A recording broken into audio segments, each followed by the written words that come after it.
We want to call this meeting in order. It's good to have you all here today. We apologize for our lateness, but it's only a couple minutes, so we hope you'll cut us some slack. Just so you know, I want to make a comment an announcement at the beginning of this. We have a public hearing scheduled today, and the item H3 in there is a approval for form-based village zoning up in the Nordic Valley village area. We are holding that item today, and we're not going to take any action on it. We've had some things come up, and we've decided we want to hold a little more. But since we've had it advertised and there's people here to comment, we're going to continue the public hearing portion of it and allow you to go ahead and comment today on that when we get to that. But it is not our intention to take any action, just so you know. All right, so with that in mind, we'll start our meeting today with the Pledge of Allegiance by Stacy Skeen, our invocation by Stephanie Russell, and our thought of the day by Commissioner Frohr.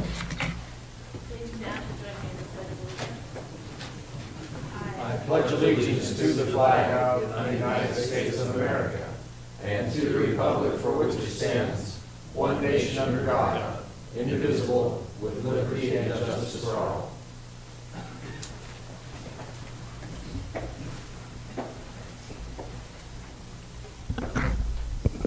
Let us pray together. Dearest Creators, we come before Thee at this time, in this wonderful, beautiful day, to celebrate the opportunities we've been given to serve here in this wonderful community. We ask that Thy Spirit be with us today, that we might be filled with unity, we might be filled with integrity, and that we might have the conviction and the opportunity to serve our fellow community members with integrity and with equity. We pray that our hearts and our minds might be in coherence with one another, that we might be inspired to seek out alternative solutions that have lasting short and long-term solutions to our community issues and to those things that are pressing hard on our community members. We serve Thee and we serve our community in righteousness and with all of our hearts and our souls. And we pray at this time that we might be blessed with a spirit of peace and a spirit of comfort as we strive to work towards collaborative efforts. And we pray for these things humbly in the name of Jesus Christ. Amen. Amen. Amen. Commissioners, it's a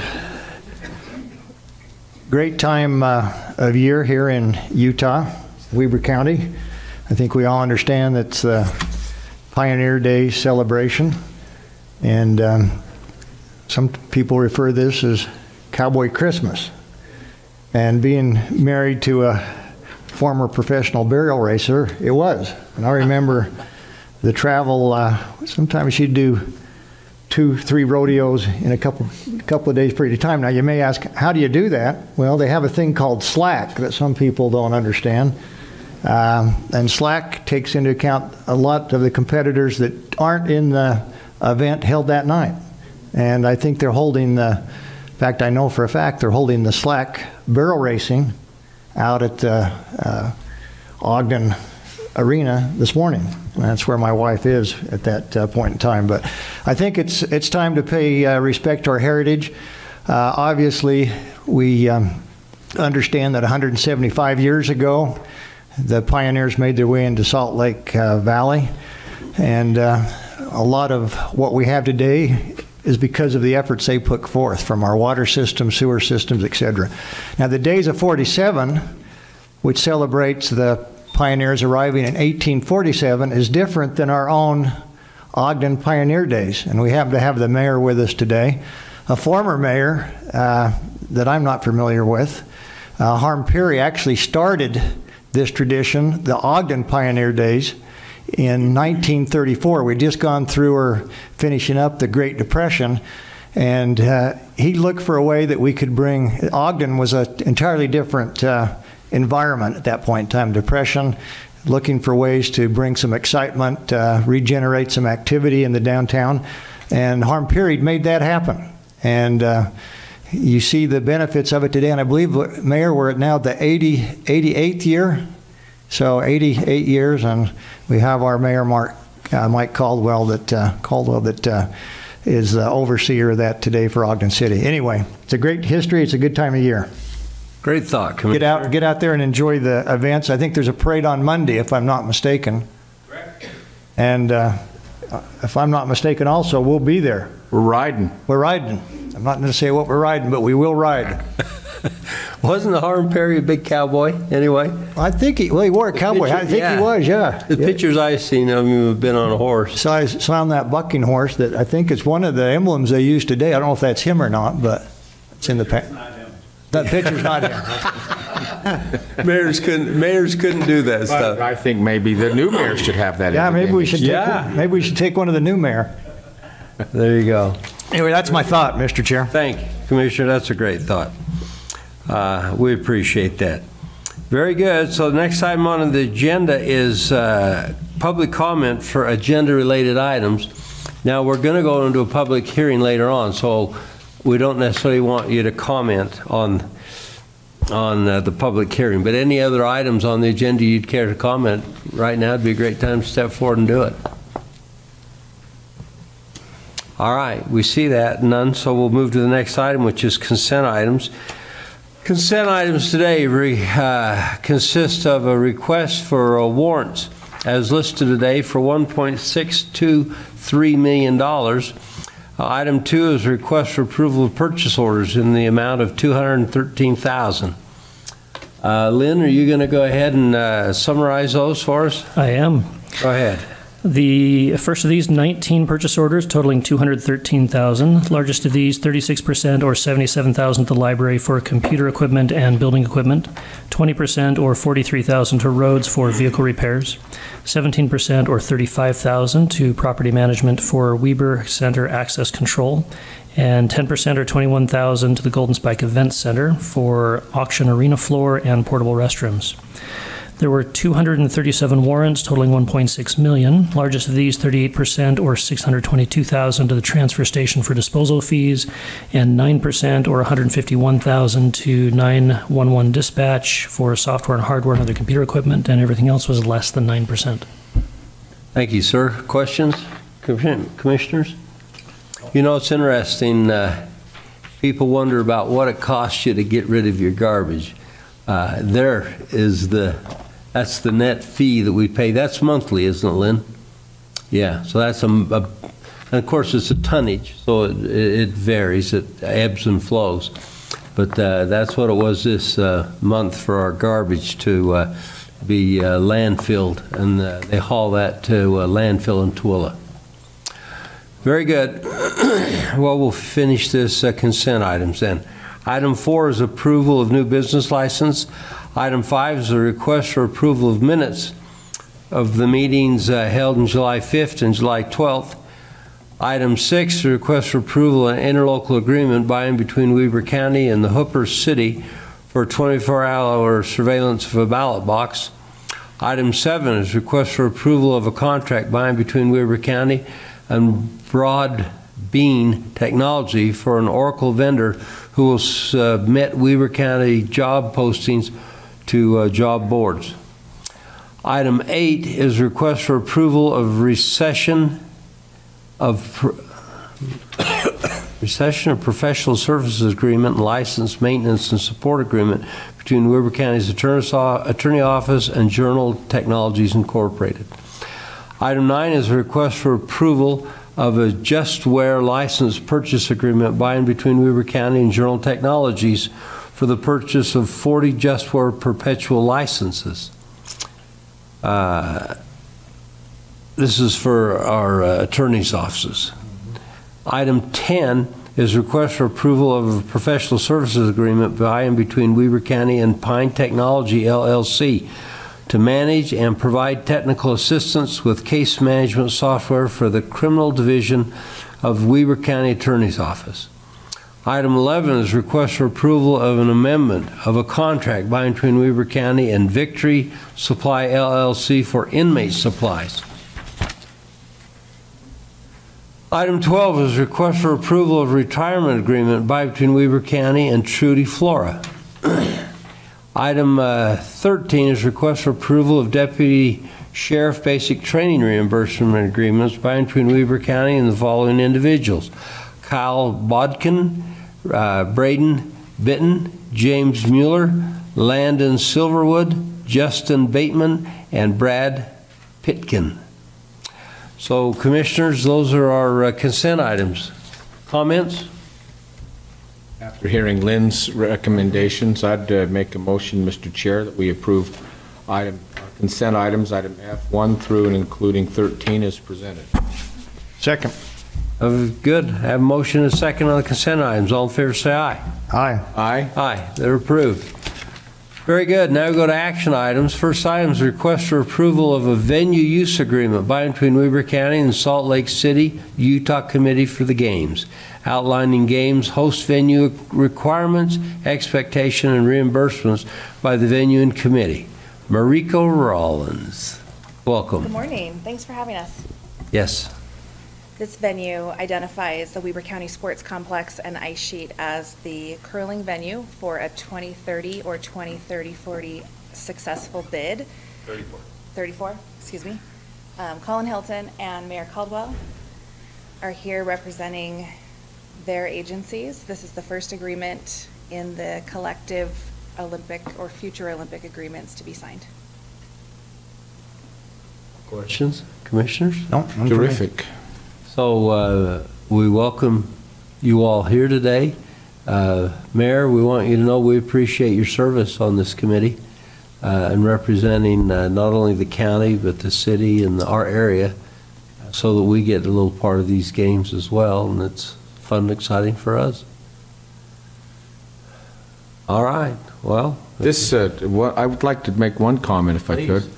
I've heard it said, and you may confirm or deny this, but of government-operated facilities that were remaining from the 2002 Winter Games, our ice sheet is the most heavily used since then. Can anybody comment on that?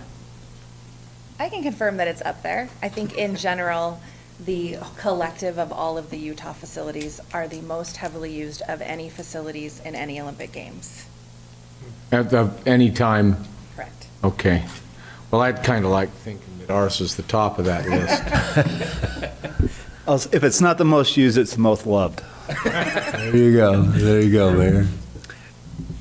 And if I may just point out, from as a representative of the Salt Lake City, Utah Committee for the Games, we are excited to have the Weber County Ice Sheet be the first venue use agreement that we're signing. We had a visit from the International Olympic Committee just a few months ago, their technical review committee that came through and toured the facility. And if I may just share a comments that they loved the idea of returning to a venue that was used in the original games in 2002, and were blown away by the expansion to have the demand warrant a second ice sheet, and the collaboration with Weber State University to have the field house co-located with that second sheet. And it allows us to have less temporary facilities brought in for the parking lots, if many of you might remember that from '02. Yeah.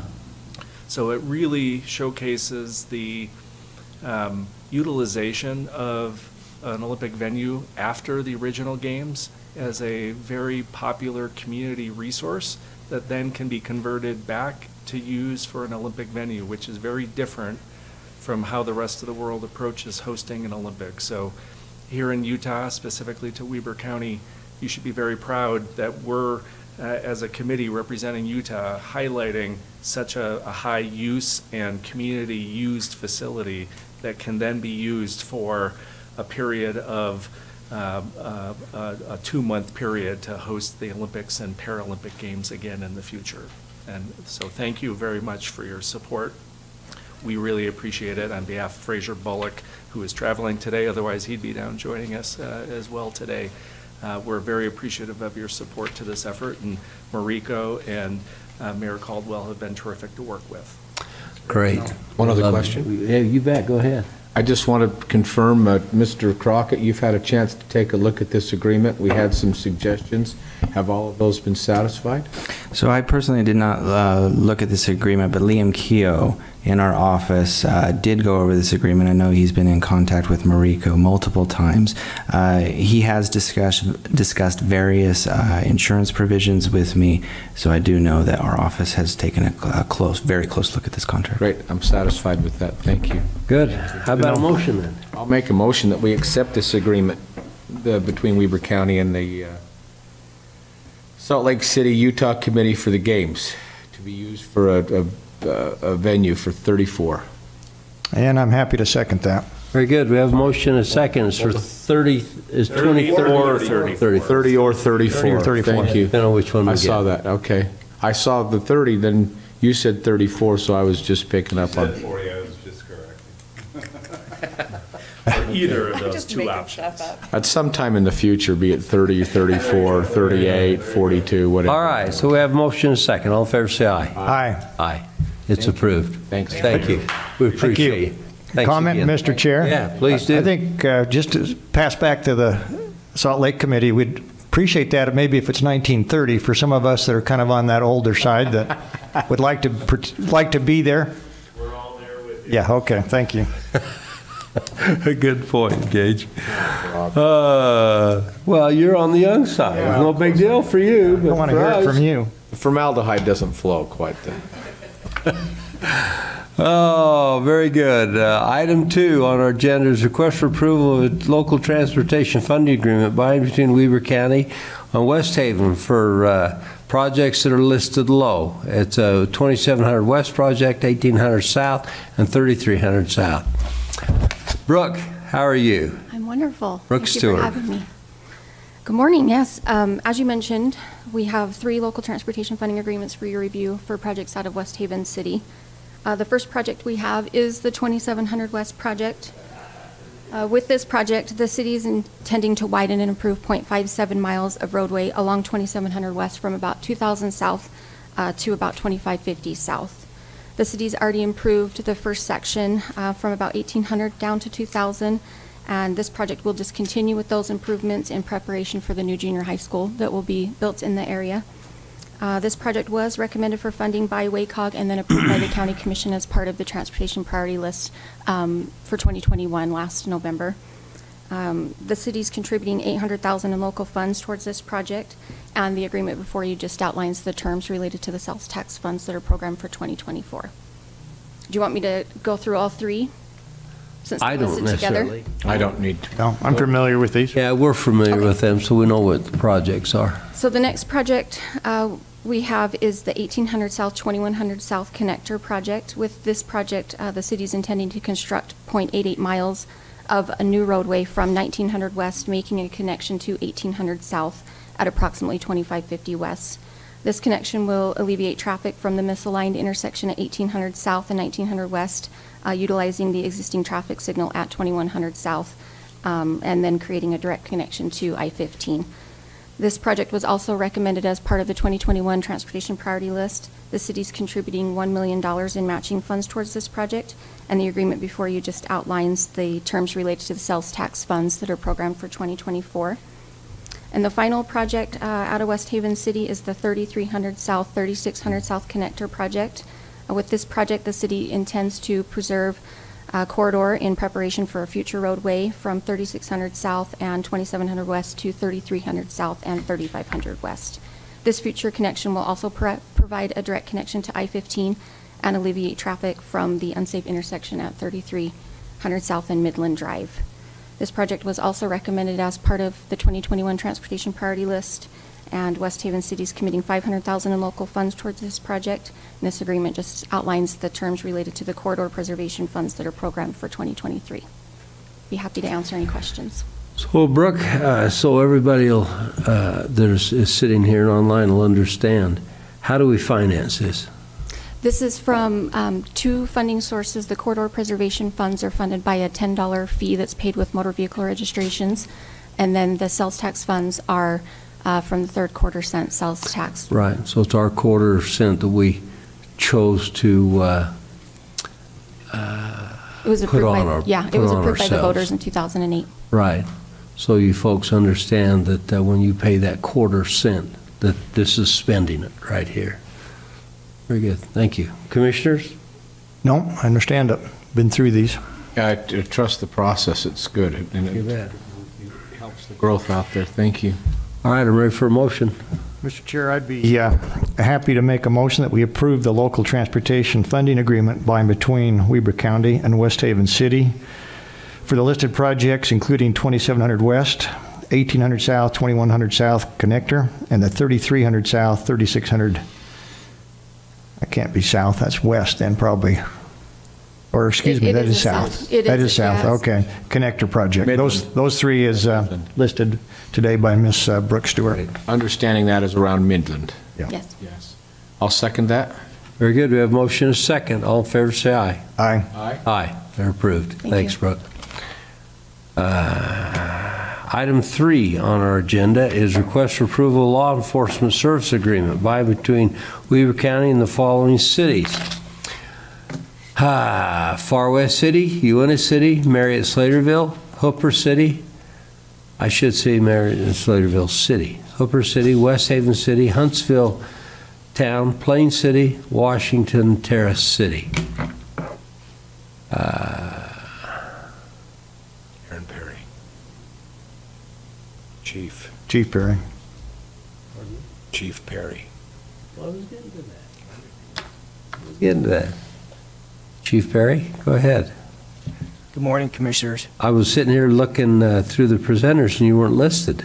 And I was wondering if I read it wrong, so that's why I Initially, I had the hesitated. thought of giving my lieutenants the opportunity to Yeah. have a little bit of face time in front of the Commissioners, but they were all busy this morning, so I'm stepping in for them. Thank you. Yeah. Thank you, Mr. Chair. So these agreements will renew the existing agreements with all of those contract cities for the Sheriff's Office to provide law enforcement services for them. It's a 5-year agreement. The expiring agreement had a 5-year extension, but we met with all the contract cities and made a few minor adjustments to the agreement, and so we're just starting a new agreement for another 5-year period. Those adjustments include an a la carte option that would allow a city to, in addition to the agreement, if they wanted an additional officer, if they wanted somebody in their office 8 to 5, then they could structure that separate from the agreement with us. Another change was just to clarify that the Sheriff's Office will participate in crime prevention programs, which we're already doing. There just wasn't any language in the agreement, in the expiring agreement. So we added that language. And then also that we will provide an activity report to the contract cities, also something that we are already doing, but there was no language in the expiring contract that detailed that, so we added that. We also added some clarifying language in the contract under how the costs are calculated. We didn't change the way that we've calculated costs for the last several years. We just added language in the contract to lay those out so it's clear how those are calculated. So those are the changes. Any questions? I can go into more details, but that gives you a brief overview. A couple of questions. Go ahead, Mr. Gates, Chair. this is your portfolio. Chief, I'm assuming that the percentage that's kind of been the discussion in the past with these cities, that you've come to an agreement with the cities, and that's standard across all cities?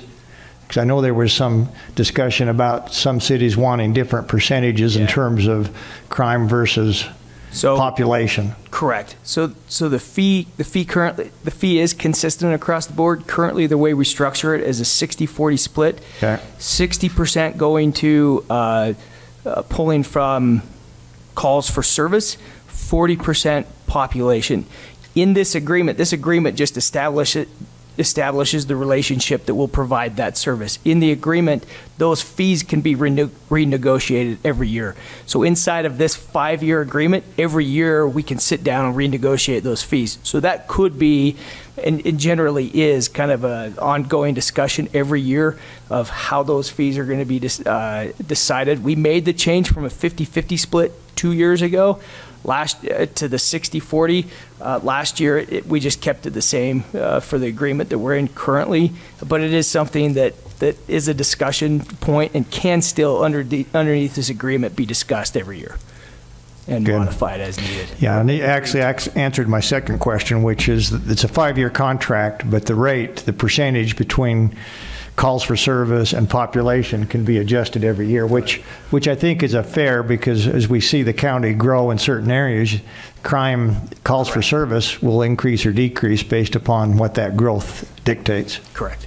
So I think it's a good step. I'm glad to see the only thing that we have to negotiate would be the fee for service. Yeah. And it should be, as you mentioned, Commissioner, it should be renegotiated. It should be recalculated every year because there's multiple things that can change in that year. So inside of that 5-year period, those fees are recalculated on a yearly basis. Right now, as you know, with inflation, probably the biggest cost of increased fees right now, or biggest impact to the fees changing, is increased wages, which the commission's approved for the Weber County employees, and we're all very grateful for that. Thank you for that. But that impacts those fees. So that is something that should be renewed every year because of those changes. Great. Appreciate it. Thank you. Commissioner Harvey, did you have anything? No, I trust the process. I know that you've kept us in the loop for months and months as you've done the negotiating with the respective cities. I'm comfortable with this. This is probably as tough as any contract the county has. This one is, because there's so many people involved in it. Very good. Well, Commissioner Frohr, go ahead. Yeah, I'm happy to make the motion to approve the law enforcement service agreement by and between Weber County and the following cities: Far West City, Uena City, Marriott Slaterville City, Hooper City, West Haven City, Huntsville Town, Plain City, and Washington Terrace City, as presented today by Chief Aaron Perry. Second that motion. Very good. I have a motion and a second. All in favor, say aye. Aye. Aye. Aye. It passes. Thanks, Thank you, Chief Perry. Appreciate it. Very good. So we now have a public hearing scheduled. So I need a motion to adjourn this meeting and go to reconvene in a public hearing. I'll make that motion that we adjourn our public meeting and convene a public hearing, Mr. Chair. Second. I have a motion and a second. All in favor, say aye. Aye. Aye. Aye. We're now in a public hearing. Along with the public hearing, we have presentations, and then the public gets a chance to comment. So we'll start today with Felix Liverino. Did I? Did good. Wonderful job. Felix. Yes, good morning. How do you pronounce last name? Yeverino. Yeverino. Oh, again. I do this every time. I'm sorry. We'll try again next I really like you, Felix. Hey, I like you guys too. I appreciate it. It's a pleasure standing before you. Go ahead.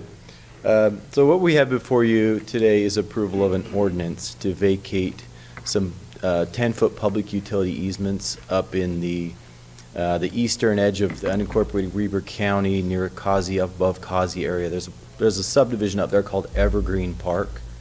And what the owner has done, they've acquired like 5 lots in a row all along the same road. They're right next to each other. And in order to utilize that land to the best of their what they would like to do, they're requesting to vacate some public utility easements, and they're just 10 foot. They're along the sides of the property lines, and that's pretty much the gist of the request today. The county's responsibility is to gather approval from engineering, which we have. We've also gathered consent letters from utility providers, Rocky Mountain Power and Questar Gas, to be specific. And another county responsibility specific to the county commissioners is to, the vacation may be completed if the county finds that good cause exists for this vacation and that no public or will be harmed in this action. With that, that concludes what I had to say. Any questions on this? I'd be happy to answer those. Commissioners, questions on these? No. No As questions. I looked at this, I didn't see any big deal here. Looked pretty Vacation of this. straightforward to me. Very good. Is there anybody in the audience who's come to comment on this vacation? Vacation? This property we're going to vacate, this right of way. Right now would be the time for you to speak to that. All right, very good. So we will, if you don't mind, I'm going to take a motion to pass this right now. Are you two okay with that? No. No. Because you have to go back into. Oh, that's true. Yeah, we've got to Okay, go. you're right, I'm mixed up. Yeah. Okay, so, very good, Felix, thank you. So with that in mind, we'll go to the second item on here today, which is a discussion on two ordinances intended to amend the form-based village zoning along with other sections of the Weber County Land Use Code to add provisions and exhibits extended to create a Nordic Valley Village area. Scott Perks. Good morning, Commissioners, and thank you for the time. As indicated at the beginning of this meeting, we would like to hold the public hearing on this item, but hold back on any decision as we look at a couple of adjustments that the applicant would like to look at before we move forward on any final action. With that, knowing that there will be a couple of adjustments, I'm happy to present what we have to date, but it may be best to wait until this future action to present any more information. But happy to answer any questions you guys might have at this point. You have a presentation you were prepared to make to us? We do have a presentation, but there may be some adjustments being made to the text before we are ready for final Well, action. these folks have come to speak to that too, so why don't you go ahead and make that presentation? Sure, absolutely. Let me get the screen sharing here.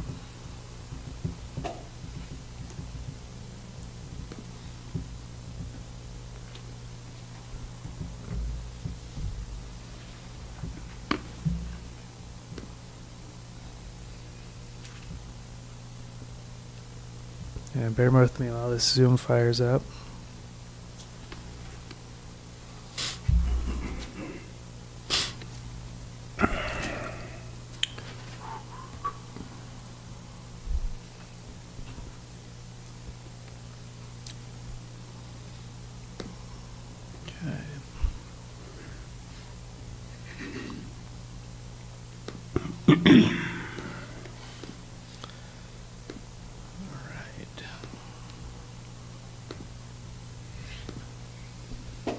That should be coming up here.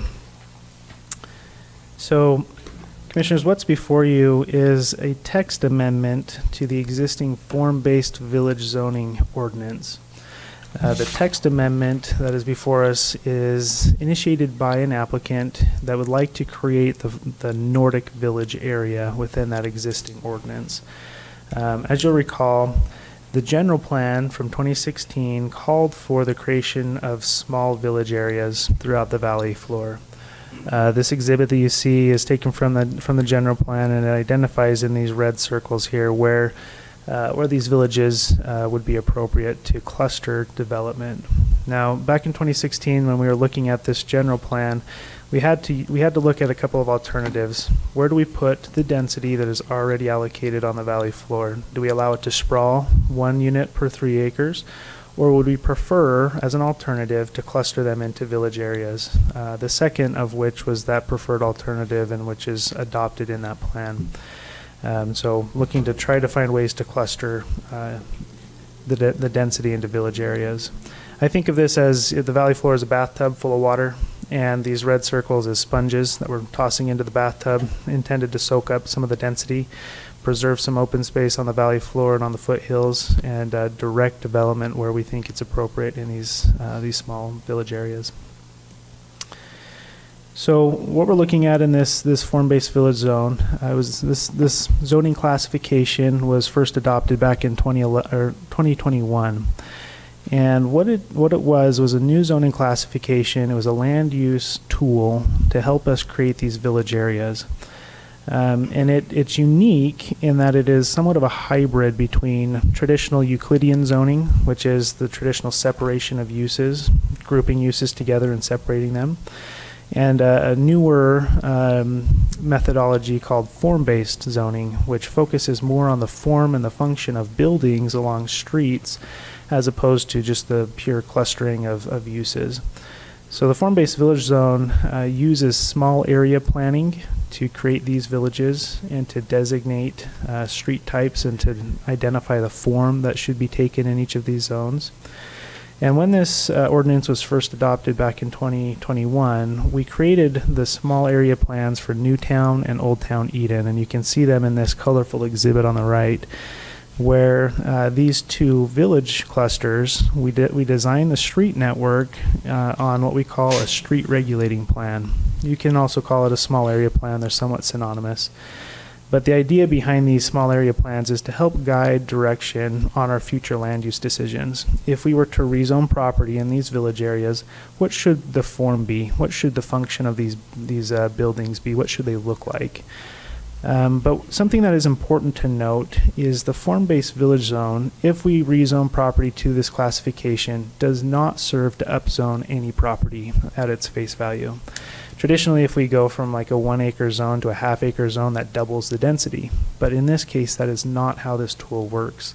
This tool only works to bring density into these villages through transfer of development rights. So that's where we take development that's already entitled on the valley floor and transfer them into the villages to be realized as cluster development in the village area. So we have this tool that we've created and has served to begin creating these village areas. We have not yet rezoned any property to this classification, but it is a classification that is in existence, and as we look at rezoning property in these village areas, this will be the regulatory tool that we use to guide that development. Okay. Fast forward a little after that form-based code was adopted, we received an application from a large landowner in the Nordic Valley area to create the Nordic Village area. When that application was first submitted, it was originally submitted as a request to create a whole new zoning classification that they wanted to call a DRR2, a Destination Resort and Recreation Zone. Now, in past discussion, the county has desired to reduce the number of zoning classifications that we are creating, and the creation of a DRR2 classification was not necessarily desired. Alternatively, we saw, hey, we've got this form-based village zoning classification already created. It's already been designated as that land use vehicle to create these village areas. Let's make some amendments to that existing tool to allow for the creation of the Nordic Village. Okay, so with that recommendation from staff, the applicant amended their submittal and came back with a desire to make those adjustments to our existing form-based village zone to allow for the creation of a village area at the base of the Nordic ski area. Okay, as part of that submittal, Nordic submitted a concept plan that you can see as an aerial here. On the right, what you see in this dashed line is the owned land. It's about 510 acres of land that would potentially be rezoned to this form-based village classification once that classification has been amended to receive this type of development. On the left, you see more of a 3D rendering of what that village might look like if it were to come to fruition. And that image on the left is showing what we see here on the right, in that clustered resort core, so to speak. Okay, so we use this concept plan to somewhat guide our thought process and work with the applicant to propose amendments to the form-based village ordinance to allow for this to go forward. Some highlights on what is in the more detailed text amendment. In the staff report, you'll see that there's a couple of exhibits that show the long version of those amendments in a red line form. But just as a highlight, we've added and amended various definitions. We've expanded and recategorized the land use tables to include everything we have in our current commercial zones up in the valley. We've consolidated into this form-based zoning ordinance. We've added a section for special regulations to have a little bit more control on some of those uses. We've added a medium lot residential street type. Previously, we had a large lot residential and a small lot residential. We wanted to add another type in there that kind of completed that range of lot sizes. And can you tell us what size that is? So on the small side, a small lot residential is 3,000 square feet. The medium size is 8,000, and the large size is 20,000 square feet. So large is about a half acre. So there's a little bit more stratification between small and large by the addition of this new medium lot residential lot size. So I'm surprised traditionally, well, when I say traditionally, I'm trying to decide just how traditional this is. Sure. When I was back in zoning planning, so much of this was built around third-acre lots, and you've skipped right over those. So this provides for half acre, a little less than a quarter, and then obviously the 3,000 square foot is pretty small. We're trying to create a dense core here. We're trying to find a way to save open space out in the valley floor and bring that density into this resort core. Now, when you look at it, half acre is still a pretty big lot on the large size. Quarter acre, you can still get some pretty good sized detached single family homes. And when you get down to like a 3,000 square foot lot, then you have some patio style homes that we see on the other side of the valley. And it provides for that range, but not having obviously 3-acre lot sizes that take up a lot of land and don't allow for very much density to be soaked into that resort. I understand all that. You didn't answer my question. You skipped right over third acres, so that was on purpose. Yeah, I mean, if a third acre is desired, obviously we could add a new lot style or lot size, but yeah, a third acre was not in that small, medium, or large. So the fact that it's not listed, they could still develop third acres. They could, if it's in an area that has it allows for smaller, they could develop it larger if they'd like, but it couldn't be sub. All right, very good. Go ahead, Scott. Yeah. We made some adjustments to the development standards and street cross sections. We made, we standardized the building height in the government and institutional, vehicle-oriented commercial, mixed-use commercial, and multifamily residential street types. Previously, it was set at 45 feet. We desired to just set a standard across all the villages to be 50 feet, so that is a slight increase. We added very specific Nordic design standards and architectural guidelines, as well as a small area plan or a street regulating plan for Nordic specifically, and I can show you that here in a minute. We also added a moderate income housing element to the form-based village code. That requirement, there's some options we've provided for you, would range anywhere between 5 and 10% or wherever we think is appropriate, but it is both an incentive and a requirement to have that housing provided as development occurs. Okay. Requirement by who? So it would be a requirement that the county would impose at the time of development. So for example, if a 20-lot subdivision came into us, if we had the 5% requirement, one unit would have to be set aside as a moderately affordable unit. But the state of Utah requires us to do that, right? They don't require us to do it yet, but they have some strong language that they've been passing over the last couple of years to start planning for it. Well, I was of the opinion that was a requirement. Me too. If we want to qualify for transportation funding, then it is that we have some of these goals laid out and we start executing on them. But right now it doesn't say, the state doesn't say you have to have, this requirement in your code. They provide us with recommendations of what we could put in our code to try to execute on the creation of moderate income housing, but it is not yet a mandate from the state. Okay, thank you. Yep. So specific to Nordic, we have designated some design standards. The applicant on this has wanted to follow what they're calling a modern interpretation of alpine design. So that, if you were to define that a little bit in more detail, it's a balance between modern alpine and classical alpine design features. And you can see a couple of images that show that architectural type.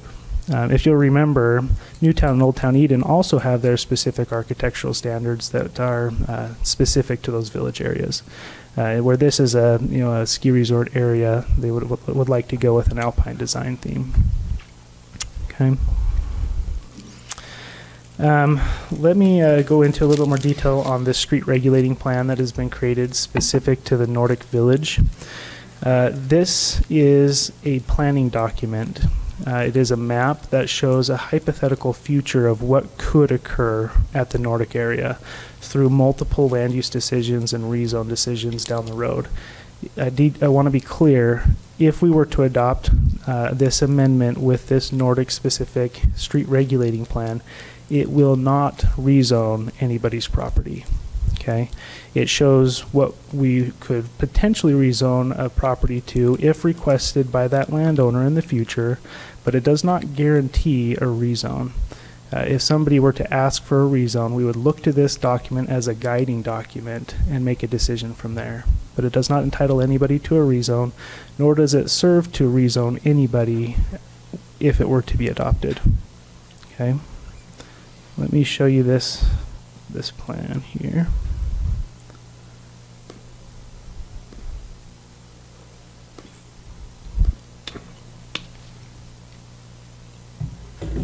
Okay.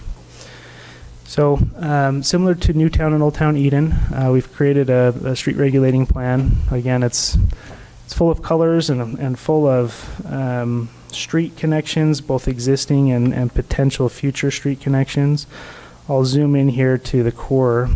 We've overlaid the proposed plan. You can see that here with these buildings. If adopted, we would codify this with this layer removed. We wanted to use this just to help guide our thinking in creating this plan.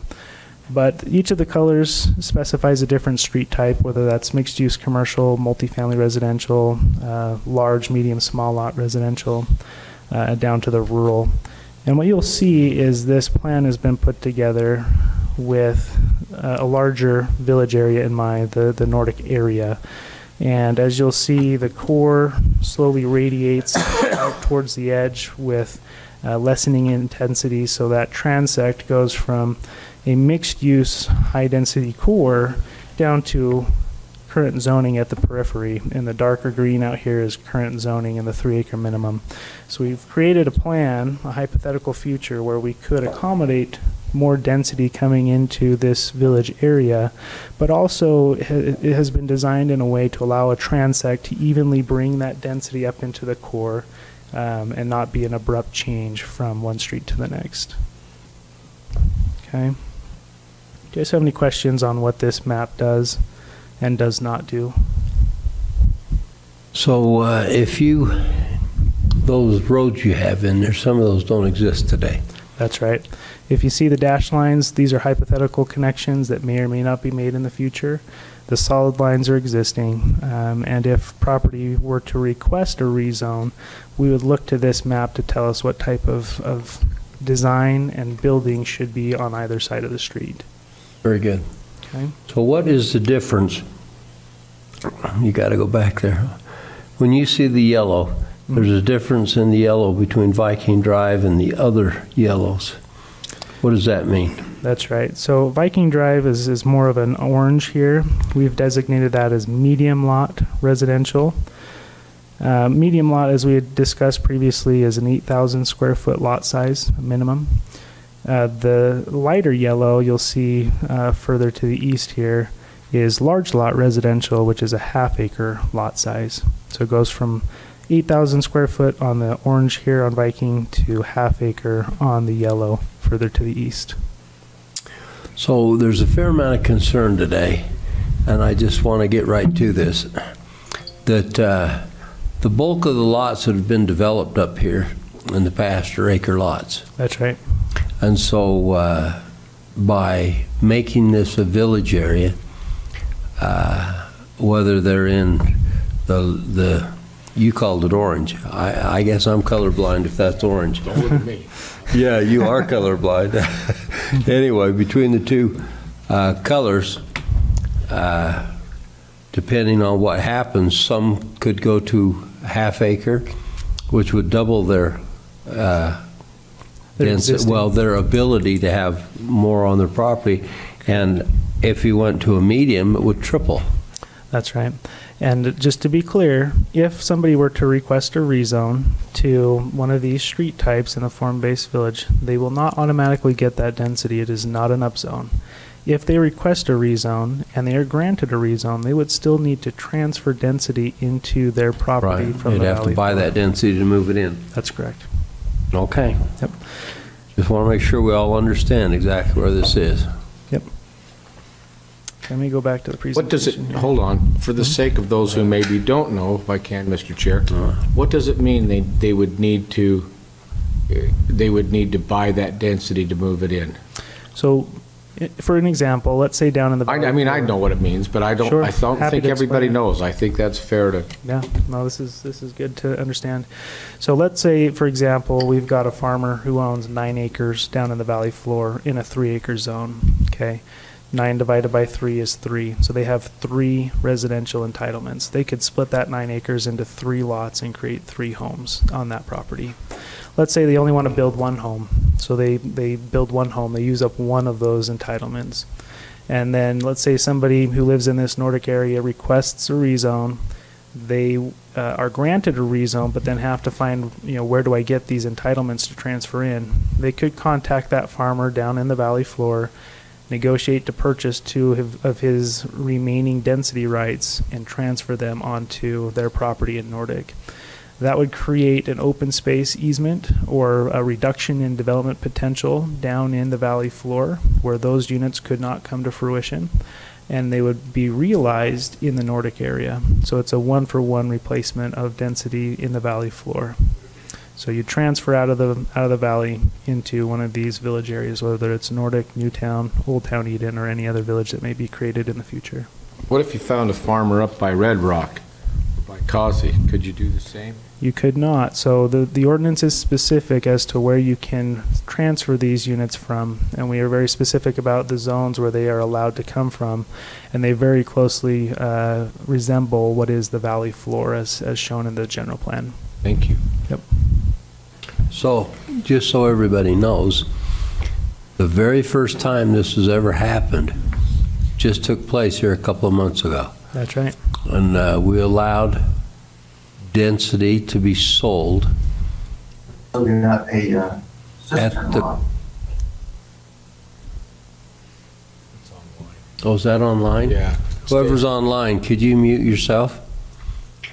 From the corner of Old Snow Basin Road and the road that goes around the dam, they sold some density off of that, and another developer bought that. And we allowed that sale to go through. That's the first time that's happened. Yep. So, And that's direct implementation of the general plan where we're trying to keep that density realized in these village areas where we're allowing it to move but into appropriate locations. Right. Yep. So that's the same case here. Now I also want to be clear, what is shown in this street regulating plan, again, a hypothetical future, does not rezone anybody. We do have an additional application from this applicant to rezone their property to this classification when and if the classification is amended. So this applicant is asking to rezone some of their property, but nobody else is in the vicinity. So to be clear about that, none of the neighbors are being included in that other application to rezone this property. Okay? Great. Okay, let me hop back over to the presentation here.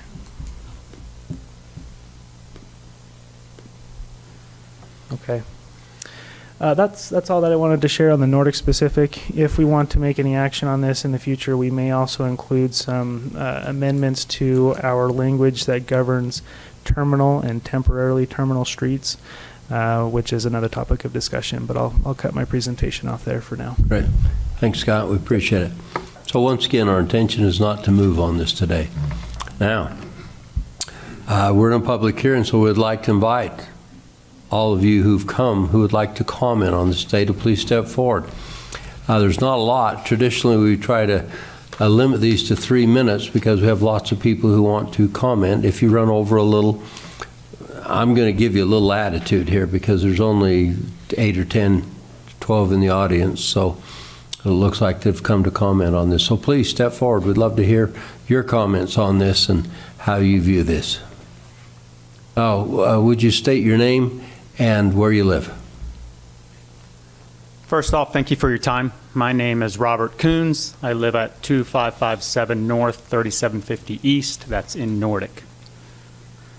I have a lot, 1 acre lot, and you mentioned if we were to ask for a rezone. You've also mentioned that for this form-based village plan, that there should not be any abrupt change from density, 1 acre to this very, very, very tight density. If I were to ask for a rezone on my 1 acre lot and change that to 4 homes that I could build on there, I would require water and I would require sewer because the septic systems would not fit on a 1/4 acre lot. Currently, Nordic Mountain Water does not have any more water. They've stated this as fact. There is no sewer system there either. And this is being pushed onto us, and you're giving us an opportunity to change our density, yet we have no viable way to do this. How is the county going to address this zoning in this area where there is no water available and no sewer available? That is my main concern there, that you state that it's important that this type of zone radiates outward to less and less density, so there is no abrupt change, yet none of the homeowners have any viable way to change the actual lot. There's no way to do it unless the county or somebody else were to build more sewer and more water available to the rest of the residents. Because of this, I believe this whole form-based village should be scrapped. It seems we're trying to put a square peg into a round hole. It doesn't fit into this area. Thank you for your time. Thank you. We appreciate that.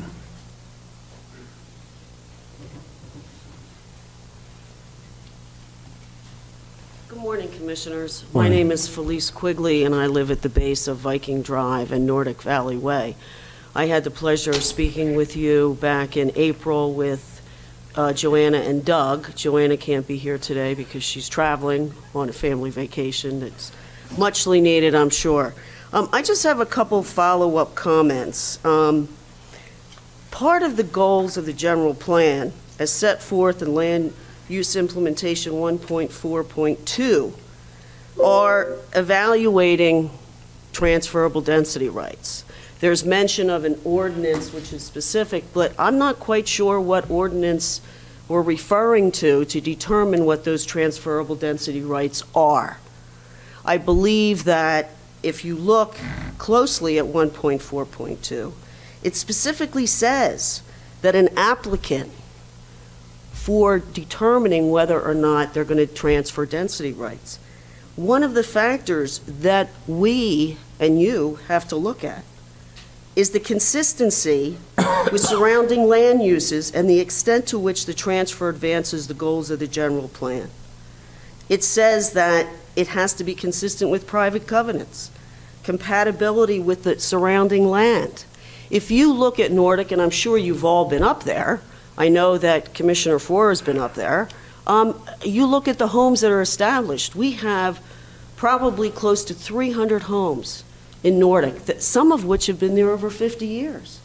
They're all on 1 acre lots, and right now the proposed street map that is being suggested has multi-family resident 5-story, 50-foot high buildings across the street from our homes, right across the street.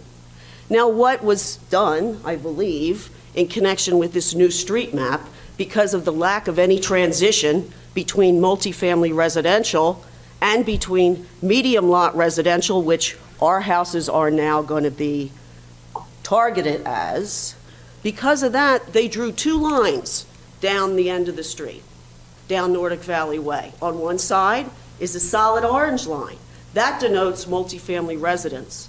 On the other side, it's the orange-yellow line, and I think you're right, Commissioner, it is orange. It's a little orange, it's a little yellow, but it's medium lot residential. So just the fact that you have 1 line on one side of the road and 1 line on the other with no transition between them for small lot residential, it kind of speaks for itself. This has not been, I believe, a well-thought proposal. I am not at all against development. As a matter of fact, I'm a proponent of it. I'm a proponent of very responsible development, and I think that Nordic could be developed responsibly. Laurent, in all the meetings that we've had and we've been to, and he has been great with the public, But he has said to all of us, the only building that's going to be over 35 foot high is going to be at the actual base of Nordic, where the ski runs come down. But this new plan puts 50-foot buildings 5 foot off Nordic Valley Way on either side of the street. It's going to be a tunnel going through to get to our neighborhood. It's not something that should be passed as proposed. I have met with Scott on a number of occasions. I have urged that the map be rethought about to develop a little bit more transition. I believe that this is not the map that should be approved by the commissioners. The other one last thing I will leave you with is that I remember, and I could be wrong, at one of the meetings in front of the Planning Commission, legal counsel said that if the text amendment is passed, it's essentially passing a rezoning of the entire community. And if that's the case, then I believe that everybody in Nordic has to receive a specific public notice about this. I know from being involved in the community that people are extremely concerned about this. There is a really tight community up there. And I believe that there's other ways and alternative ways that Laurent would probably be very amenable to that will effectuate what they want to do without jamming this street map in a community that's been established for over 50 years. Thank you. Thank you. We appreciate that.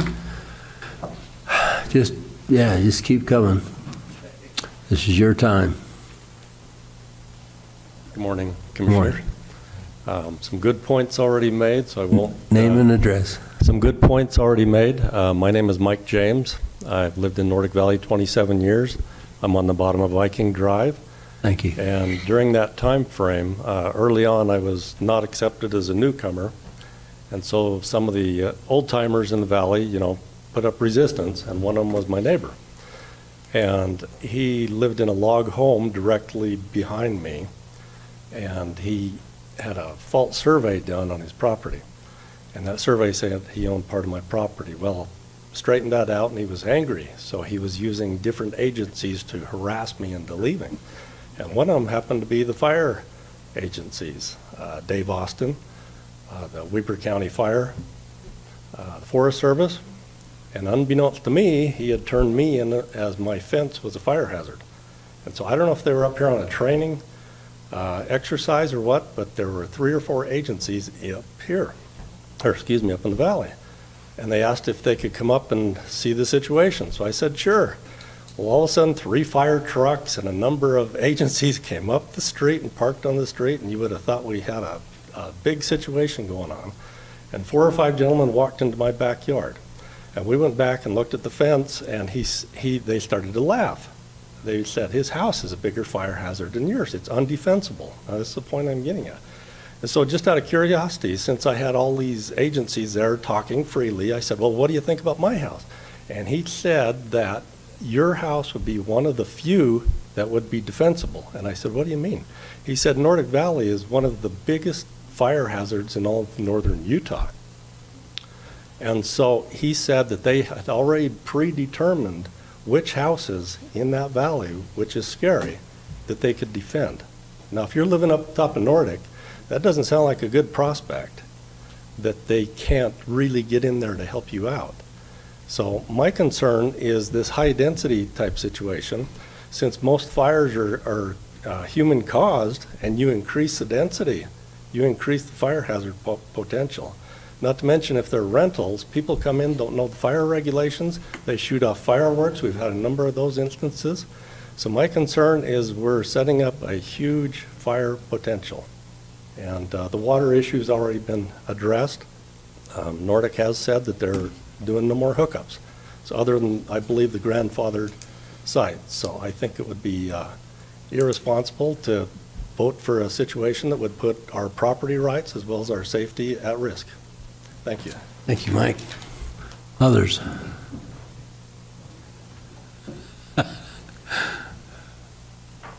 Thanks for having us here today. You bet. My name's Bruce McGill. I live on Viking Drive. I've been there since '94. I don't think you'll find anybody here that's opposed to an expansion of the ski resort and development. They put a lot of investment into it, and they deserve to be able to do something with it. But as of April, all of a sudden we heard that you were going to be changing the zoning for Nordic Valley streets as per the form-based village. And none of us really had any input at that time. We finally get a chance to talk about that. I don't think it's necessary. I think that's being done just to conform with this whole concept of the form-based village. But it doesn't really require that you change all of those streets. There's nothing in that form-based village that says this has to happen. And Scott mentioned that, well, we can change that so that keeps that whole concept happy, but maybe to mollify the residents that really don't want it. He says, well, each property owner, it doesn't change the zoning per property. Each property owner has to go in and apply for a zoning change. Well, and each time this happens, you're going to have to confront the fact that there's not enough water, there's not enough sewer, and you can say, well, eventually we'll have a sewer system, but you can't make more water. You can drill more wells, but as everybody knows, and I don't think there's a week goes by you don't read an article about how there's not enough water now. And so you can either set this form-based village up in such a way that addresses the fact that there's a limit to how dense you can go up there. And that would be by leaving the 1 acre single family homes as it is, because that already has enough water. But if you change the form-based village to where you can have 5 times that many people in there, that 5 times more residences, then each time somebody applies, you're going to have to go through this whole process of saying, well, there's not enough water. So why not establish this now so that you have, in a sense, like a master plan that already addresses that reality? Thank you. Thank you, Mike. We appreciate that. Or Bruce. I said Mike. Pardon me.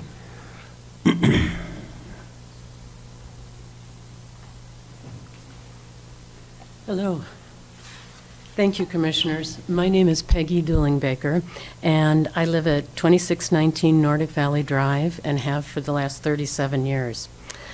I want to say that I strongly oppose this form-based village as presented, and I'm glad to hear you're not going to take action on it today. I understand small villages were part of the master plan, but this conceptual model was developed without input from us in the planning offices. Our vision of small village is much different up in Nordic Valley. I'm concerned the Ogden Valley Planning Commission went ahead with the approval when so many people overwhelmingly opposed it. In April I was here and there was approximately 80 people in the chambers and only one voice for it. The rest opposed. I looked online, all of the comments online. Only one was for it, the rest opposed it, but yet they went ahead and recommended it anyway. Currently, the current residents up there bought property with the understanding that it would remain open space. And as I hear what the original owner wanted, he set the land aside and put in a 3-hole golf course. In regard to the current proposal of a form-based village, this plan does not fit the original owner's vision, and it does not fit the current residents' vision of a form-based or of a small village. After we received notice at today's meeting on Friday afternoon and about the potential of the council making an action and voting on these amendments to the form-based village, we went out to the community on Monday with a petition to ask you to postpone. So we're very happy that you made that decision and reduce the size of the village. Again, we're not against development and viability of the ski resort. We all love it. We're skiers. But we just think the density to save the valley floor and to put the density all in our neighborhood up there is a little too much. So within 11 hours, we had 179 people stop by and sign a petition that they would like to see you postpone the vote and work to reduce the size of this village. Some of the comments are too much density, way too big, leave zoning as single-family units, prevent overuse, Don't destroy our community. Poorly conceived master plan. Stop development and make housing for local Utahns. I guess that was opposed to rentals. Take your time. Balance is a priority. Way too big, ridiculously big, too big. Growth is good, but not this big. So our community is not saying no. We're saying let's look at other options to reduce the size of this village. No community support for legislative rezone.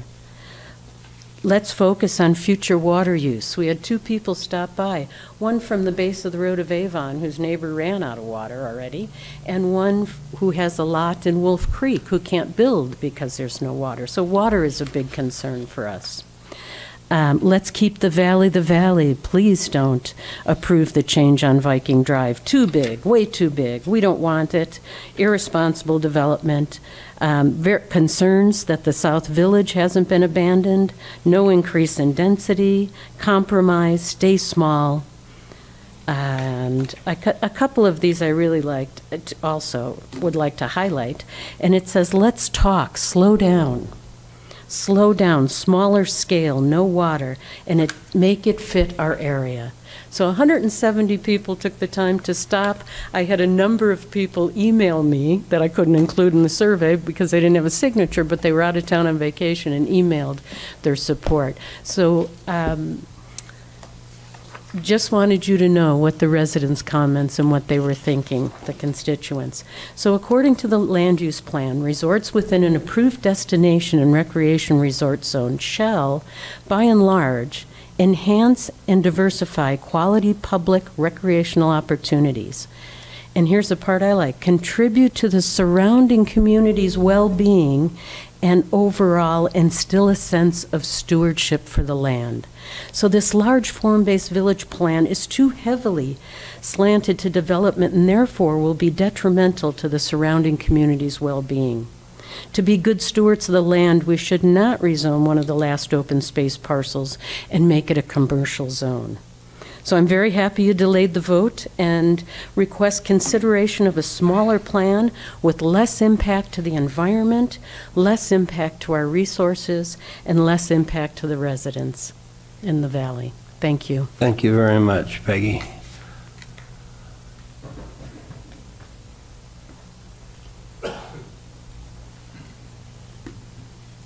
Good morning. My name is David Boland. I live at the end of Viking Drive, 3462 Viking Drive. I just want to reiterate a couple of things about people talking about how big the development is and what's proposed. Again, my wife and I are not opposed to development, but let's make sure that it will fit with the 300-plus homes that are already in that area. Some of the things that because the discussion today is about the form-based village zoning ordinance, one of the things we do say that the form-based FBV, in particular the multifamily residential, which is going to be 100 feet away from us. You're going from 1-acre lots, single-family homes, to this MFR, which can have basically unlimited number of dwellings there. Issues such as no minimum acreage for this zoning. This is crazy. So you're going to dense pack as much as you can in this right across the street, and then basically the street is going to be the transition to our house. Also, 12-foot minimum lot setbacks and street frontage. That's just 12 feet, as well as 5-foot front setbacks. Basically 5 feet off the road, you're going to have a dwelling. That's ridiculous.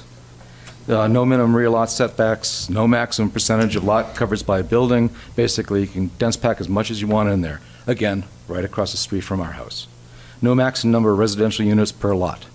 Basically, you're saying that you can put as much as you can in there. Now, if this is the ordinance, again, the rezoning request hasn't come in yet, but why wouldn't the applicant say, this is what was allowed, can we do this? Right across the street from our house. It just seems absolutely incredible. Something else, tone it down, would be acceptable, I think, to most everybody that's been talking about this today. Very good. Thank you. Thank you, David. We appreciate that. Others? Nope. No. Not, don't hesitate. Come on.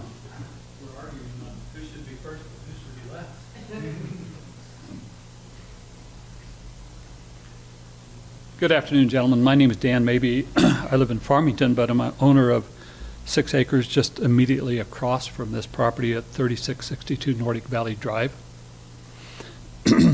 I am probably the odd one out because I quasi-support this. I think this fulfillment of the village overlay concept is a good way to do a master plan program. There are a lot of details, as has been articulated by folks here in the audience, that should be considered very carefully. Setbacks, how these things are located. If they're all built right on the road with 5-foot setbacks, that's obviously not overly desirable, but I don't think that's desirable to the developer as well as a citizen. So I have some confidence in our planning folks that they would look carefully at that. The second point is this developer has invested quite a bit in our community. The family-based affordable ski resort up there is one of the few that I can afford to take my kids and grandkids to. Proposed development, I think, can add to this resort, and it can also create a 4-season element, which is we're seeing shortened ski seasons, maybe having off-ski ski season opportunities could be very helpful to the sustainability of this family-based resort. It's intriguing to think that we may be able to start something of a central sewer system in the area. I'm not sure how well that could expand out, but everybody's got to be on septics up there, and so if somehow this could be the beginning of initiative to create central sewer options up there, I think that would be a very positive thing to look at. I know we talk about fire hazards. Obviously, if they develop more fire water capabilities, that may be an advantage. They certainly have water they make snow out of in the summertime. It could be used for other things, so I think there's some cooperative opportunities there. It definitely would be an economic development initiative, I think would be beneficial to the area. And I understand growth is inevitable. I'm raised on a large ranch, several thousand acres, and we don't have any neighbors, and there are some advantages and disadvantages to that kind of proposition. I understand also that too large is a concern, but I also think that too small may be just as much of a concern. I'm not sure what the correct number is, but it's got to be economically viable. It's got to be operationally viable for it to be a quality resort, and that's what I hear folks in the area saying is we want something that's quality, that's sized right for what goes on. And so I've worked with Scott and several of the planning folks. I think they're very receptive to input from the community, and I would just encourage that to continue on. And thank you for your oversight, your diligence, as well as the planning and zoning's diligence, and thank you for your time. Thank you, Dan. We appreciate it. All right, there was another gentleman back there who was going to get up. There you go. He's still coming. I'll defer if anyone else wants to go before me.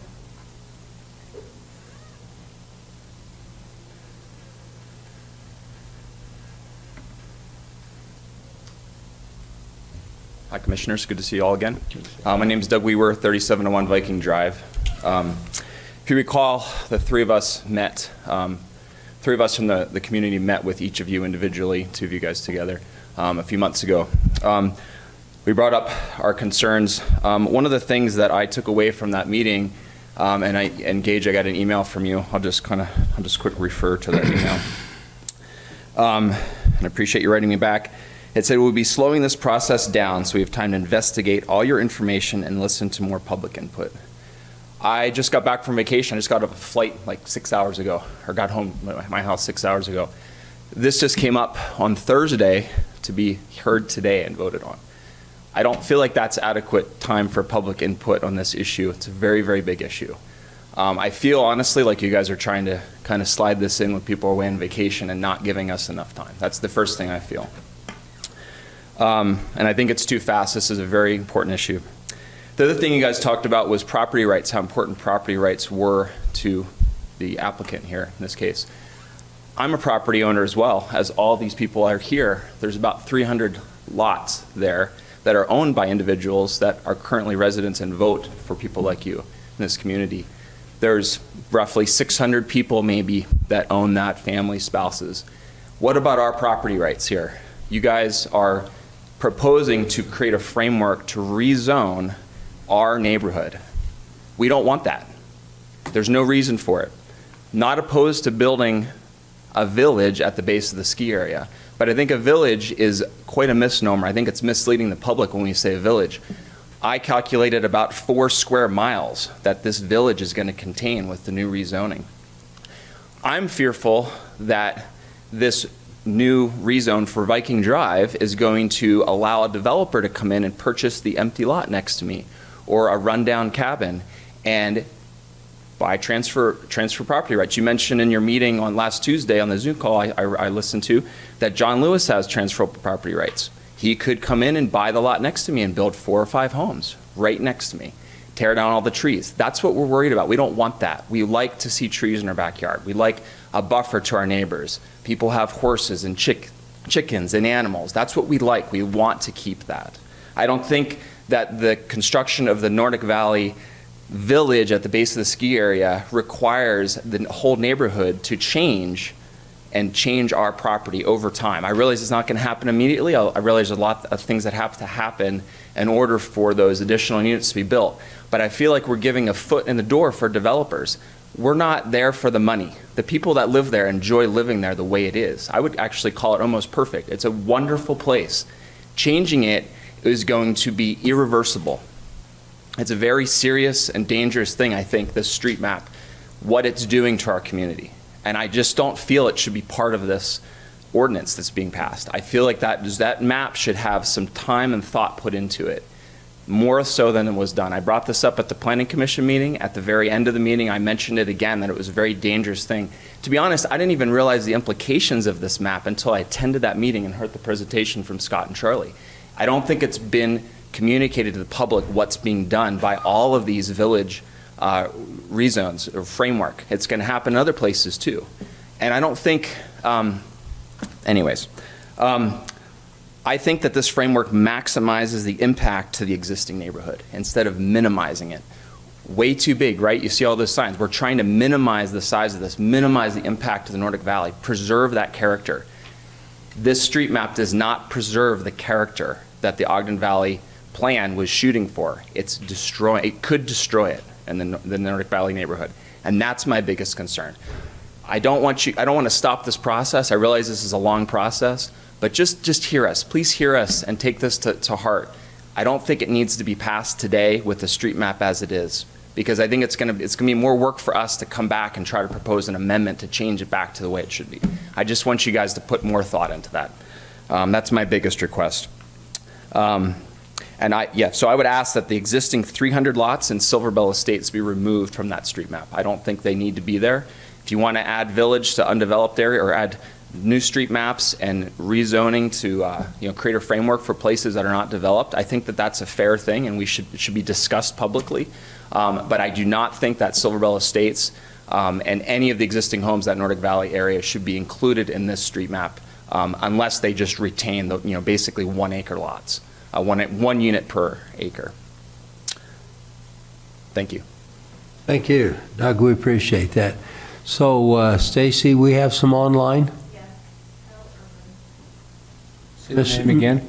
L. Irvin. So, Mr. Irvin, could you unmute yourself and speak away? Larry Irvin on Nordic Valley Drive. Despite the strong opposition from local residents, the momentum on this Nordic form-based village zoning change train continues unabated as it plows towards our community. During last week's work session, Commissioner Harvey asked Scott Perks to confirm that this is what the people wanted up there, and Perks responded that it was. This assertion has also been made by Charles Ewert in several Ogden Valley planning meetings. This is a significant misrepresentation of the public input prior to the latest general plan, and this characterization that a village in Nordic Valley is what the people wanted needs to be challenged. Prior to the current general plan, public surveys and workshops were conducted. Old Town and New Town Eden were commonly used as examples of a village concept, and that formed the public perception of a village implementation. A scenarios workshop was also conducted then that asked the participants questions based on build-out scenarios, which included village concepts. But this workshop only had a couple dozen participants. Often the differences in the answers on one side or another was very small. Any conclusions based on such a small data sample would be subjective at best. Nordic Valley was not even initially one of the village sites. On page 14 of the 2016 Ogden Valley Plan Study, it states that Nordic Valley was later added in order to get to a theoretical build-out projection. These build-out projections were flawed in their approach and assumptions, and these flaws are now visible since we now have the actual 2020 census data to compare with the general plan projections. I have a breakdown of the faulty projection math as a PowerPoint doc that I'll submit. Again, it is a misrepresentation to say that this is what the Ogden Valley public understood how a village concept would play out if ever implemented in the Nordic Valley hillside. That the new zoning would allow significant and treasured open space to be sucked into the development as the primary footprint of the building area.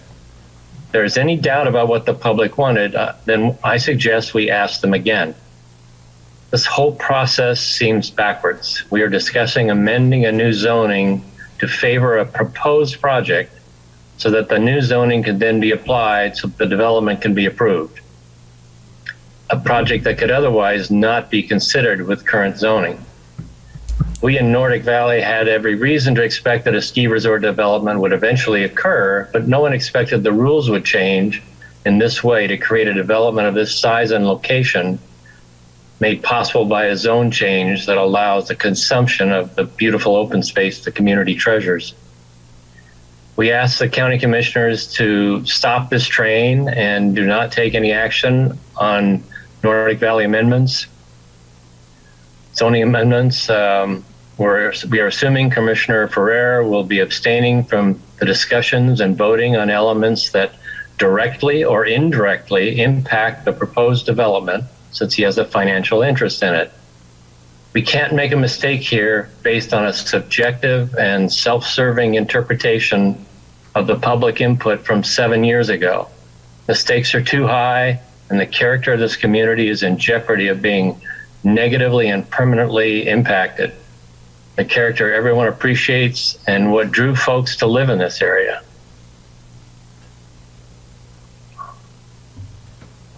Thank you, Larry. Appreciate that. Hey. Well said. No, I'll call you out of order if you do that. We appreciate those comments. Are there other people online who would like to comment? I seen I made a note here. Dan Stefanik? Don Stefanik? All right, I guess not. Beth? Beth, looks like. All right, Beth. Unmute yourself and start speaking. Hi, I'm Beth Austin, also on Nordic Valley Drive. Also a 6th generation Utahn, so I can brag a little about that. And if there's one thing, can you hear me okay? Yes, we can. Okay. You're coming through If clear. there's one thing we all know is that change is inevitable. We are not NIMBYs. We are not anti-development, but we don't have the knowledge base that you do have and that urban planners have. So to that end, for the last 6 months, since I'm a retired researcher, I have been nonstop researching form-based codes, which is what the Nordic Valley, what WEBER calls it form-based village, but it's actually called form-based code, as well as learning all the Utah laws, Weber County laws, and other laws that regulate land use in our area. I have learned that while the Nordic Village does follow a few of the elements in the Ogden Valley Plan, which have been presented to the Planning Commissioner, the overwhelming and most highly agreed upon elements of the Ogden Valley Plan conflict with Nordic Village.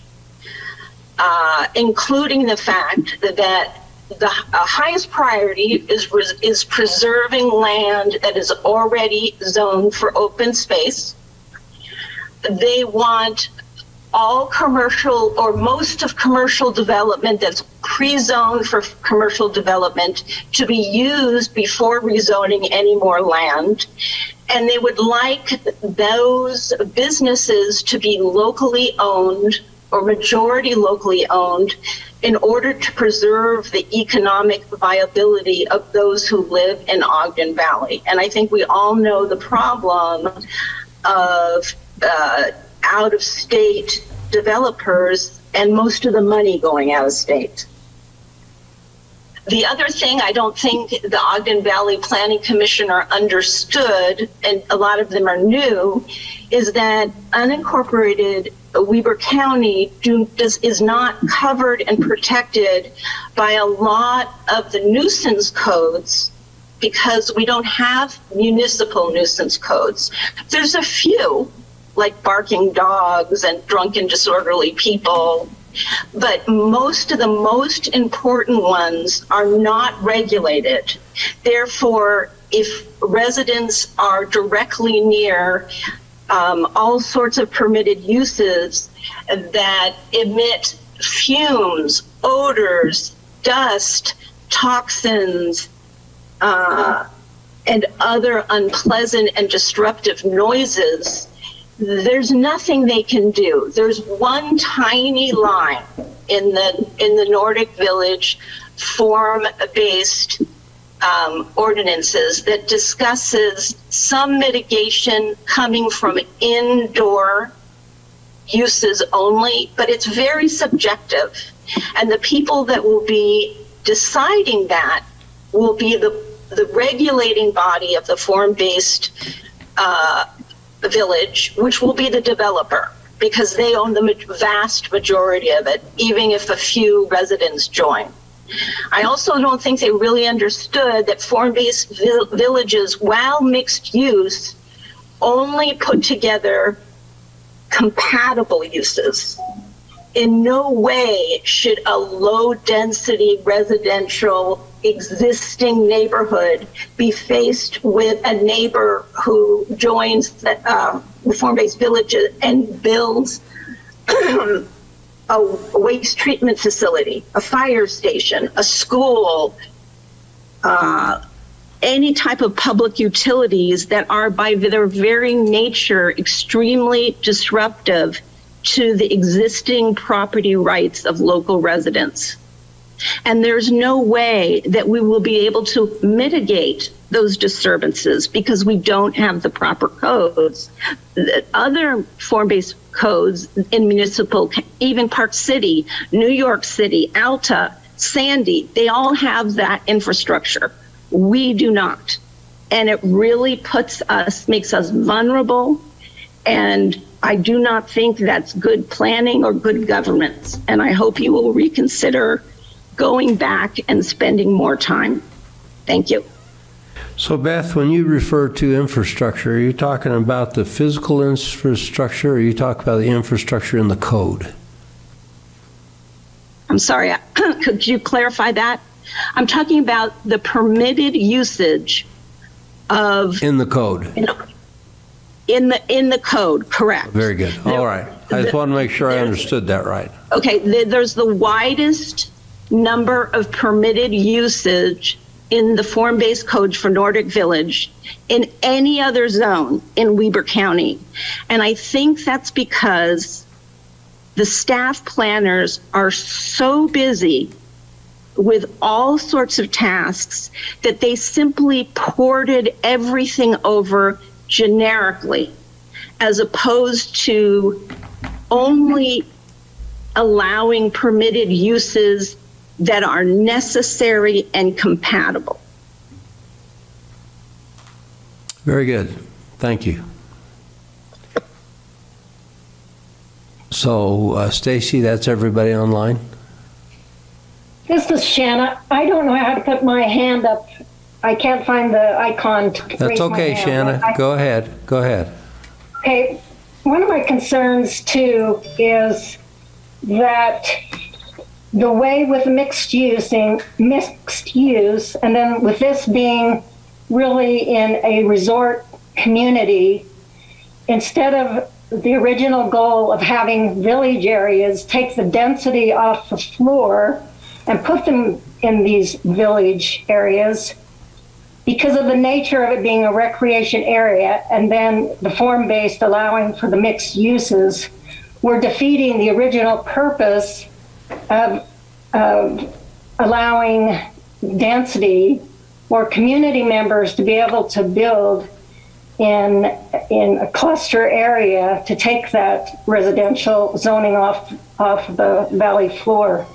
And instead, we're inviting we're taking that zoning and turning it into commercial or other uses that would traditionally be open and left for single family or for families so that they can come here and build. We're changing it.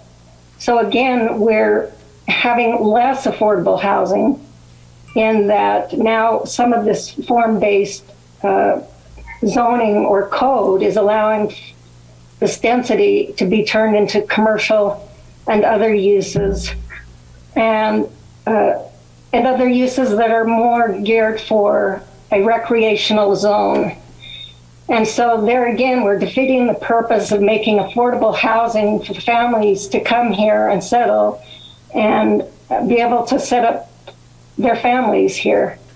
And it just seems like such a large contradiction of what we were trying to do in the first place. And I think that's one of the things we're running into as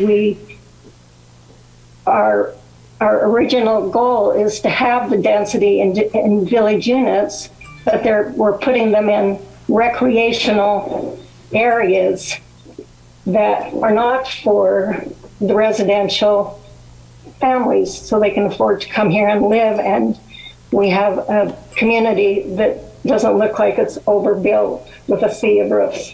Thank you for your time. Thank you.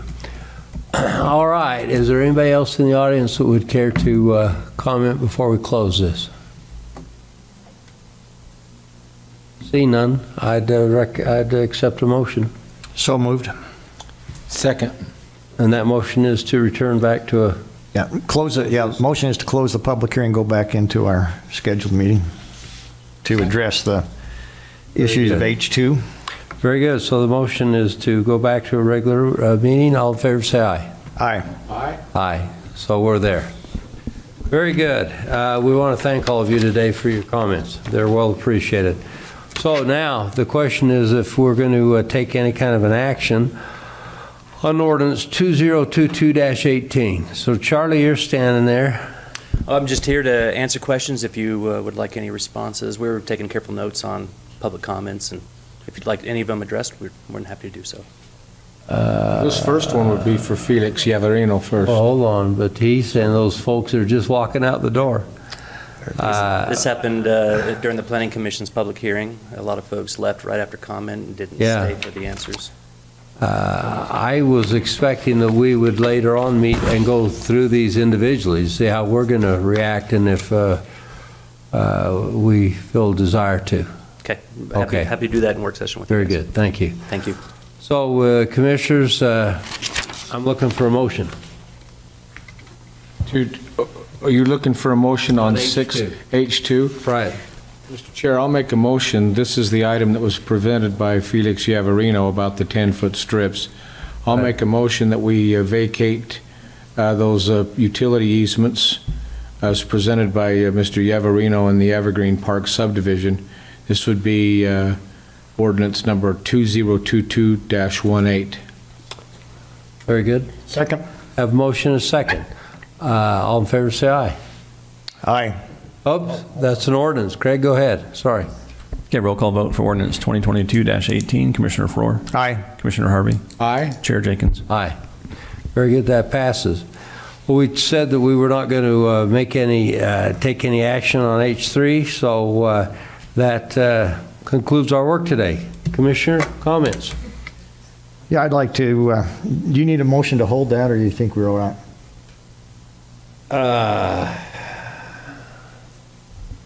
Attorney. I'm looking at the Our ambassador.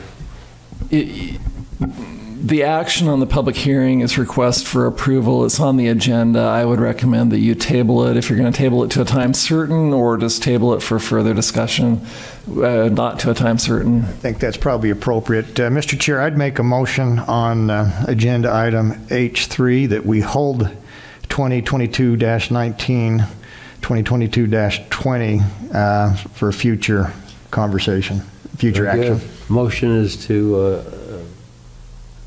move the agenda on those. I would like to make a comment. Yeah.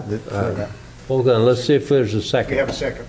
A motion to hold to a time uncertain? Time uncertain. Yeah, until we get the, I'm good with that. I'll second that motion. Okay, I have motion second. Commissioner, go ahead. So, number one, I appreciate the public coming and make comments. I'm a little surprised that they left before the end of the meeting, again, so that they could take back the information from this commission rather than maybe create some on their own. But let's talk first about the general plan, which is, I think if you look at the general plan in 216, it's pretty specific. The idea was to take rights off, development off the valley floor and put those into other areas.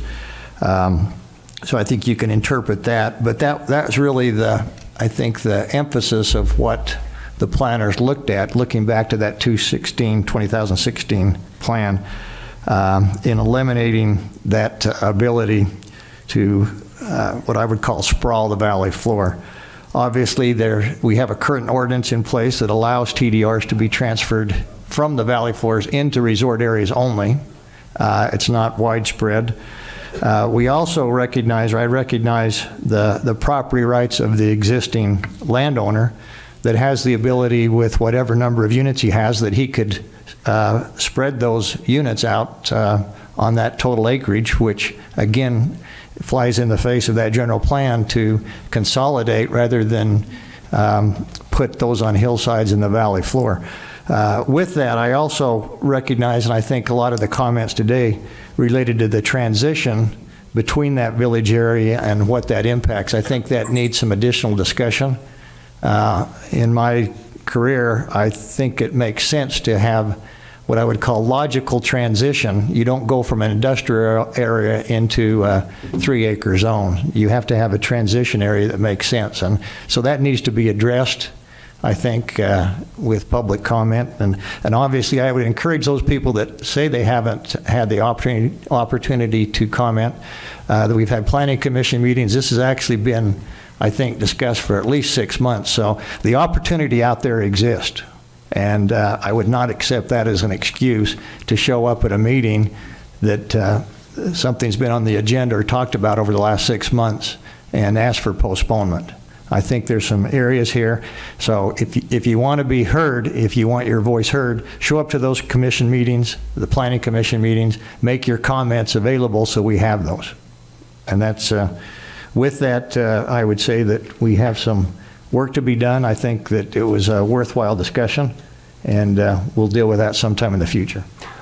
One thing that I would like to comment on here is the fact that it came through to me today that we view these village zones different. In other words, the developer is developing a village, but it's a village within a village zone, and others view his village as the zone. That's correct.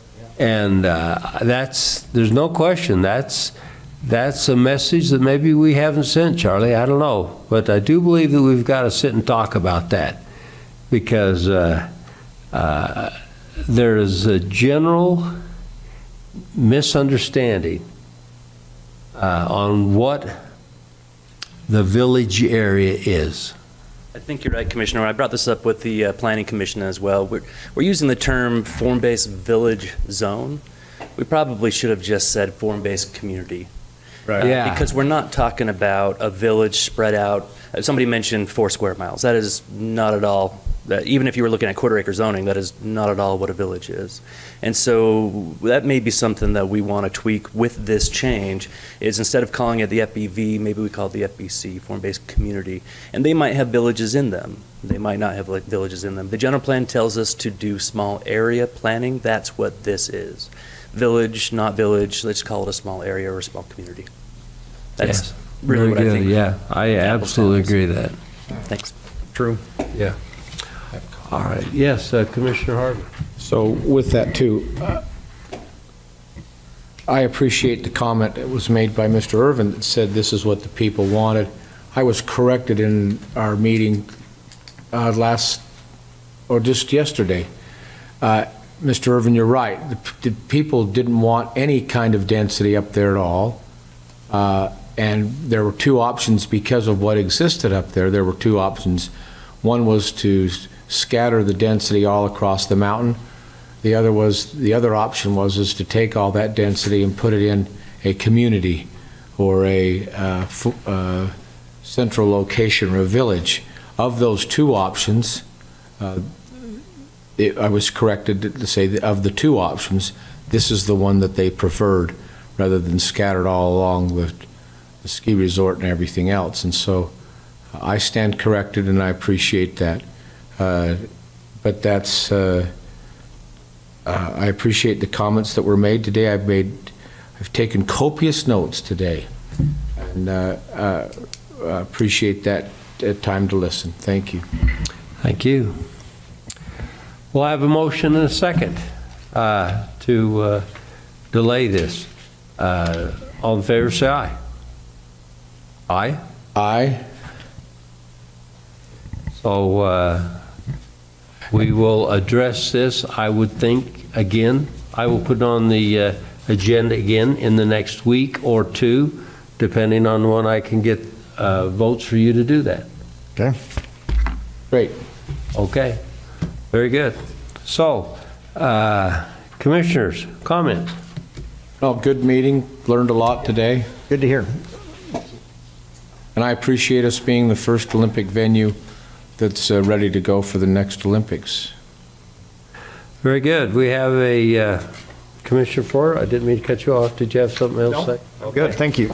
So we have an agenda to close this meeting to talk about some other things. Is that still, our attorneys, you still bringing us something? Yes.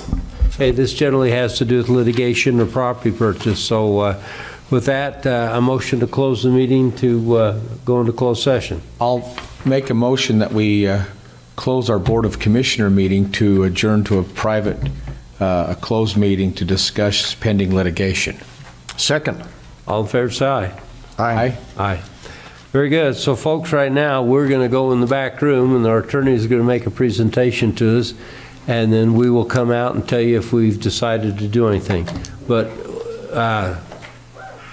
just so you know, it will not affect, no way will take any kind of move on the Upper Valley and what's happening up there. Very good.